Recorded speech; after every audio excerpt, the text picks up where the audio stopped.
Well, it's a bill that has received very little attention but may make free speech a felony and seriously restrict your right to political protest. Just signed into law by the president, H.R. 347 gives federal agents sweeping powers to arrest and bring felony charges against citizens engaged in protests where the Secret Service is present.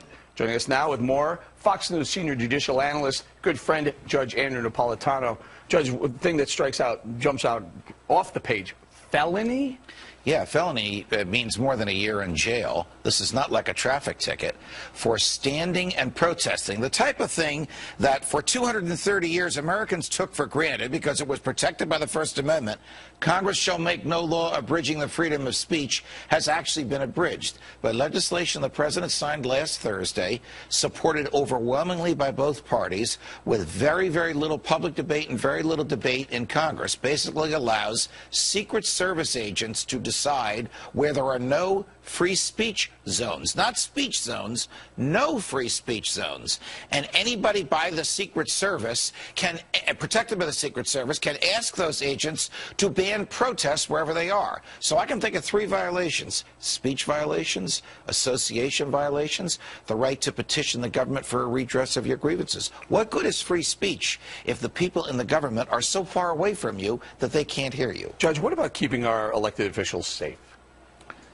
Keeping our elected officials safe is entirely different from insulating them from protest. The fact that the president is going to a hotel up the block should not bar you from standing across the street with a sign or with a bullhorn saying what you think about the president's policies. That is not a threat to him, and it is a part of American history since day one that we have the right to speak freely to, about, and against those in the government. Judge, do you think this is going to be one of those laws that is on the books but not enforced?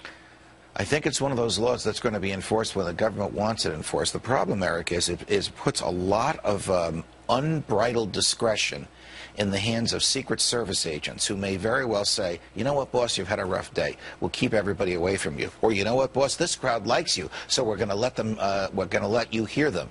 That's suppressing speech on the basis of its content, and that has been expressly prohibited by the First Amendment since day one. What dictates the Secret Service is present? In other words, aren't they present all over Washington, D.C.? Well, they are, and that's a great question, because this law also allows the president to give Secret Service protection to whoever he wants. I'll give you a bizarre example. His campaign managers are coming to Washington to confer with him about the campaign. He can give them Secret Service protection. And then the Secret Service can say to the kids in the streets, you can't shout at David Axelrod, because the campaign manager, because the Secret Service is protecting him. This is a slow, creeping destruction of some of our basic liberties, and the president signed it in secret. And now some of the Secret Service are going to be providing services for the candidates now as well, right? Correct. So correct.